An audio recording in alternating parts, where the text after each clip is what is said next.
చాలా ఏళ్ల క్రితం బివి పట్టాభిరామ్ గారని నాకు పరిచయం అయ్యారు. ఆయన ఫేమస్ సైకాలజిస్టు, సినిమాల్లో యాక్ట్ చేశారు. Such a good human being. తర్వాత పర్సనాలిటీ డెవలప్‌మెంట్‌ని మన తెలుగు రాష్ట్రాల్లో పరిచయం చేసిన వాళ్ళు.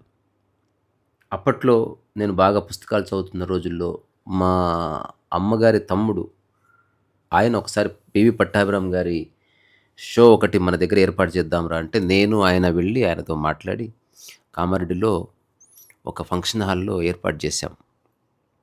సో, అప్పుడు నేను చదువుతున్నాను పర్సనాలిటీ డెవలప్‌మెంటు, ప్రపంచం అనేది ఏమిటి? దాన్ని ఎట్లా అర్థం చేసుకోవాలి? దాంట్లో ఎట్లా మనం ఉండాలి? అన్న రకరకాల విషయాలు ఆయన చెప్తున్నప్పుడు నేను సరదాగా విన్నాను. ఆ తర్వాత ఆయనతో నాకు కొంచెం చనువు ఏర్పడ్డది. అప్పుడప్పుడు వెళ్తూ ఉండేవాడిని. అదే సమయంలో ఎంఎస్‌కో పబ్లికేషన్స్ అధినేత విజయ్ కుమార్ గారని ఆయన పరిచయం అయ్యారు. అంటే బివి పట్టాభిరామ్ గారే పరిచయం చేశారు.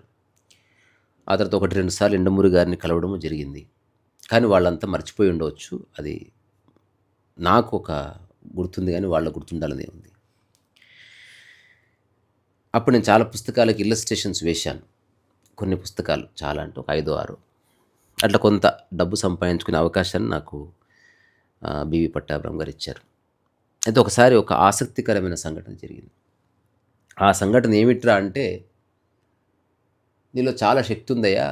అంటే ఆయన ఒక రకంగా చెప్తారు. ఒక మంచి హిప్నోటిస్ట్ కాబట్టి, నీలో చాలా శక్తి ఉంది. అది బయటికి తీసుకొస్తా నేను. పర్సనల్ డెవలప్‌మెంట్ కోర్స్‌కి 4000 అవుతుంది. నీకు ఫ్రీగా నేను చెప్తా అని చెప్పారాయన. అప్పుడు నేనేమన్నానంటే, sir I am not interested in personal development. I am working on personality assessment అని. అంటే ఆయన నెగెటివ్‌గా తీసుకోకుండా పాజిటివ్‌గా తీసుకొని ఎందుకట్లా అని అడిగాడు. సార్ పర్సనాలిటీ అనే పదం యొక్క మూలం పర్సోనా అనే ఒక గ్రీక్ వర్డ్ నుంచి వచ్చింది. పర్సోనా అంటే ముసుగు కదా సార్, మీరే చెప్పారు. తర్వాత మీ లెక్చర్స్ విన్నప్పుడు నాకు ఓవరాల్‌గా ఏమర్థమైంది, ఈ ప్రపంచంలో బతకాలంటే ముసుగు ఉండాలి. అంటే నీకు కుటుంబంలో బాగాలేదు, కొట్లాడుతున్నారు. కానీ ఎవరో బంధువులొస్తే అని నవ్వుతూ ఉండాలి. నువ్వు అసలు తినలేదు సరిగ్గా, బయటికెళ్తే తిన్నావంటే తిన్నాను అని చెప్పాలి. అంటే ఒక ముసుగు నిరంతరం వేసుకుంటూ నేను బాగున్నానని ఈ ప్రపంచానికి నువ్వు ప్రదర్శించాలి. నాకెందుకో అది ఎట్లా చూసినా నాకు వద్దనిపిస్తుంది సార్ అన్నాను. ఆయన ఒక రకంగా నన్ను చూశారు. పర్సనాలిటీ అసాసిన్‌మెంట్ అనే పదం వాడావు, ఇదేదో వెరైటీగా ఉందయ్యా. అలాగే కానీ ఎవరి ద్వారా ఏం జరుగుతుందో ఏం తెలుసు. సో, ఇది చెప్పడానికి కారణం ఏంటంటే, నేను ఒక కథ చదివా, ఓషో చెప్పింది.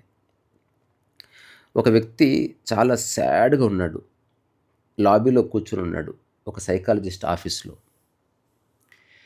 మిగతా వాళ్ళంతా క్లయింట్స్ ఉన్నారు. ఎవరిని పట్టించుకోవడం లేదు. అతను చాలా దిగాలుగా ఉన్నాడు. It's a little man. ఆ తర్వాత అతనికి మధ్య మధ్యన వెళ్ళి రిసెప్షనిస్ట్‌ని అడుగుతున్నాడు. డాక్టర్ గారు రెడీగా ఉన్నారా? కలవాలనుకుంటున్నాను. ఐ యామ్ అన్‌బేరబుల్ సాడ్‌నెస్ ఉంది నాలో. అంటే కలుస్తారండి, ఒక లైన్ ప్రకారం పిలుస్తారంటే విపరీతమైన స్ట్రెస్ వచ్చేస్తుందండి. డబ్బులేమన్నా ఎక్కువ కట్టాలా చెప్పండి? I am quite rich. అలా ఉండదండి మా హాస్పిటల్‌లో. మా డాక్టర్ గారికి కొన్ని ప్రిన్సిపల్స్ ఉన్నాయి. We stick to our principles అని చెప్పారంట. అచ్చా! సరే. ఇంకా నీరుగారిపోయాడు, నీరసించిపోయాడు. ఆ తర్వాత ఎప్పుడో మధ్యాహ్నం 1:30కి 2 గంటలకు పిలుపొచ్చింది. వచ్చిన తర్వాత డాక్టర్ గారు ఎదురుగా కూర్చున్నాడు. ఏమండి చెప్పండి మీ ప్రాబ్లం ఏంటంటే, ఇదండి ప్రాబ్లం. అన్నీ ఉన్నాయి, డబ్బుంది, పరపతి ఉంది. But I am not happy. నాకు ఈ లోపట ఏదో ఒక వ్యాక్యూమ్ ఏర్పడ్డది. అది ఎట్లా పోతుందో నాకు తెలియట్లేదు. నేను అందరి ముందు చాలా బాగున్నట్టు కనిపిస్తున్నాను. బట్ నాకు తెలుసు నేను బాగాలేనని. అది ఇంట్లో వాళ్ళతో చెప్పలేను, బంధువులతో చెప్పలేను, ఎవరితో చెప్పలేను. మీకు కాబట్టి చెప్తున్నాను. అంటే అప్పుడు అతను చెప్పాడంట, I have a simple technique. వచ్చిన అడ్వైస్ ఉంది. ఇంటికెళ్ళిపో, చార్లీ చాప్లిన్ సినిమాలు కొనుక్కో, బ్రహ్మాండంగా టీవీలో పెట్టుకో, హాయిగా సినిమాలు చూసుకుంటూ కూర్చో, మైండ్ చాలా తేలిక పడిపోతుంది అన్నాడంట. చేస్తావా అంటే, సార్ నేనే చార్లీ చాప్లిన్ అని చెప్పాడంట. ఎందుకంటే చార్లీ చాప్లిన్ గెటప్లో కాకుండా ఆ టోపీ గీపీ లేకుండా మామూలుగా వచ్చి మీసాలు లేకుండా వచ్చాడు. గుర్తుపట్టలేదు డాక్టరు. సో, ప్రపంచంలో అందరినీ నవ్వించే చార్లీ చాప్లిన్‌కి ఏ సమస్య వస్తే అతని సినిమా అతనికి ఎట్లా ఉపయోగపడుతుంది? సో ఓషో ఏమంటాడంటే, నీ ముఖం మీద ఉన్న మాస్క్ తీసేరా బాబు, ఈ నటన ఆపు. నువ్వు ఎవరో వచ్చారని ఒక అబద్ధపు చిరునవ్వును ముఖం మీద అలుముకోకు. అట్లా నువ్వు చేస్తూ పోయావనుకో, చివరికి అబద్ధమే మిగులుతుంది. ఒక ఇంటర్వ్యూలో షారుఖ్ ఖాన్ ఇట్లా చెప్పాడు, నేను విన్నాను.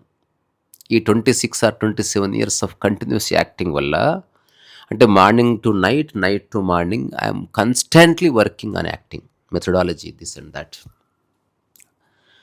ఇప్పుడు నేను ఇంటికి వెళ్తాను షూటింగ్ నుంచి. ఇంటికి వెళ్ళిన తర్వాత నా భార్య గౌరీ వస్తుంది, పిల్లలు వస్తారు. నేను వాళ్ళని చూసి చాలా థ్రిల్ అయిపోయి ఐ లవ్ యూ అని చెప్తాను. నాకు హఠాత్తుగా డౌట్ వస్తుంది, ఆమె రియల్ ఆర్ ఆమె యాక్టింగ్ అన్నాడు. అంటే ఆ చిన్న సపరేషన్ పక్కకి వెళ్ళిపోయింది. నేను నిజంగా ప్రేమిస్తున్నానా, లేదా ఈ ప్రేమను కూడా నేను నటిస్తున్నాను? ఒక అబద్ధం, ఒక ఇమాజినేషన్ ఎక్కువసేపు ఇండల్జ్ అయితే అది మెల్లగా ఆవహిస్తుంది. అందుకని ఎవరెవరైతే బయటోళ్ళ ముందు బాగా కనబడాలి అని తాపత్రయపడతారో వాళ్ళంతా వాళ్ళని వాళ్ళు మోసం చేసుకుంటున్నారు. వాళ్ళకంటే తాగుబోతులు బెటర్. అవసరమైతే రోడ్డు మీద కొట్లాడతాడు, రోడ్డు మీద పడుకుంటాడు. రాను రాను అందరూ వాడిని వదిలేస్తారు, వాడిని ఎవరూ పట్టించుకోరు.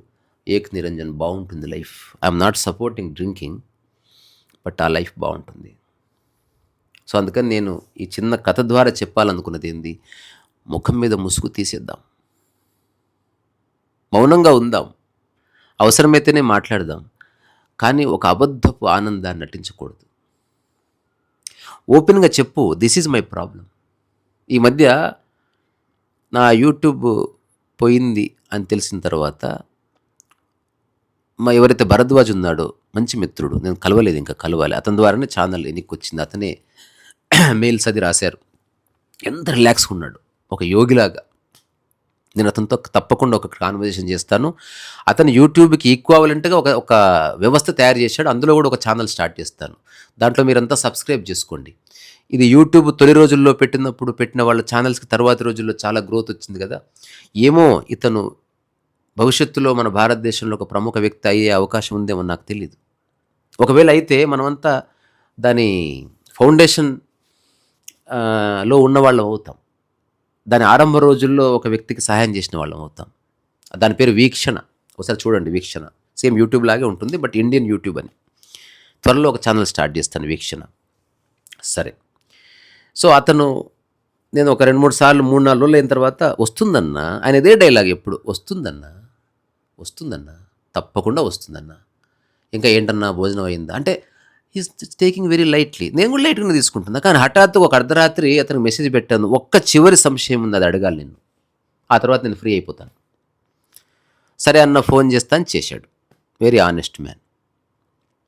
నేను అడిగిన ప్రశ్న ఏంటంటే, నన్ను తృప్తిపరచడానికి నేను ఎక్కడ ఇబ్బంది పడతానో అని నువ్వు అట్లా చెప్తున్నావా? నేను నీకు చెప్పాలనుకుంటున్నా, అసలు అది వచ్చినా రాకపోయినా నేను అంగీకరిస్తాను, నా పని నేను కొనసాగిస్తాను